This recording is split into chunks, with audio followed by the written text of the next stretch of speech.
Hi, everyone. Dr. Erin Stubblefield here with the KMC University HelpDesk. And today's topic is a little different. It was an aha moment that we had with one of our doctors during a baseline routine chart audit. If you aren't familiar, these reviews are basically a safe way to audit a chart to find out where a clinic might be exposed and to fix issues before a real auditor ever shows up. If you're interested, let us know.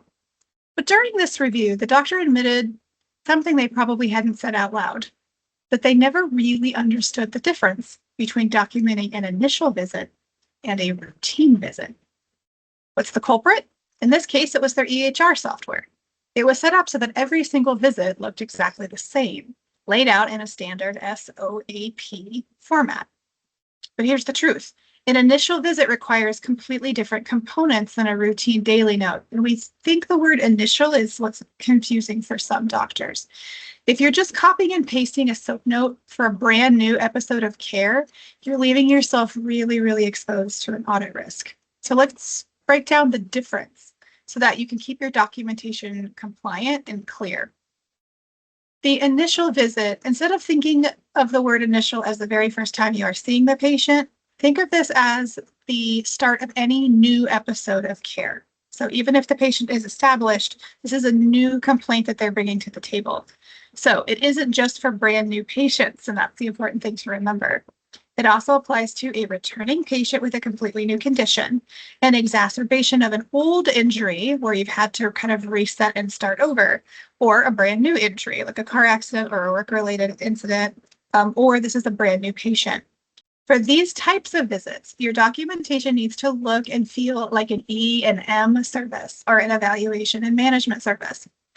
Thanks to current guidelines, you don't actually have to check a lot of arbitrary history and exam boxes anymore, but you do need to document 4 things: medical necessity, history and examination, an assessment, clear diagnosis, and then a formal treatment plan.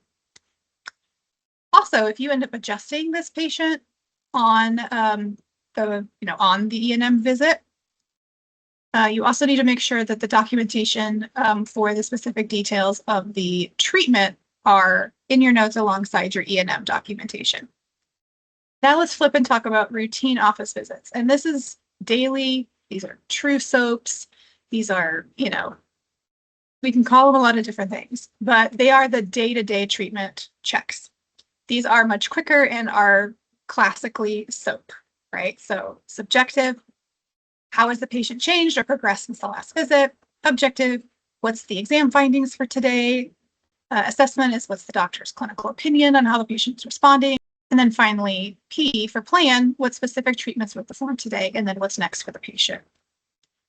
The bottom line is that every time you start a new episode of care, that visit needs to look different from a standard daily note. So whether it's an initial brand new patient, a reevaluation, a discharge summary, or an existing patient that comes in with a new complaint, it belongs in an E&M format. It's not a standard routine SOAP. So when you can clearly distinguish between the two, your documentation becomes easier to understand and your compliance goes up. It's always important that your charts tell the full, complete story. Obviously, KMC University is by your side for this proactive chart review, which can help catch some of these issues. So if you want to see how your own charts hold up, reach out to us to schedule that. If you like this content, then follow, like, and share KMC University on all of our social media platforms for more tips and tricks from your chiropractic, reimbursement, and compliance experts.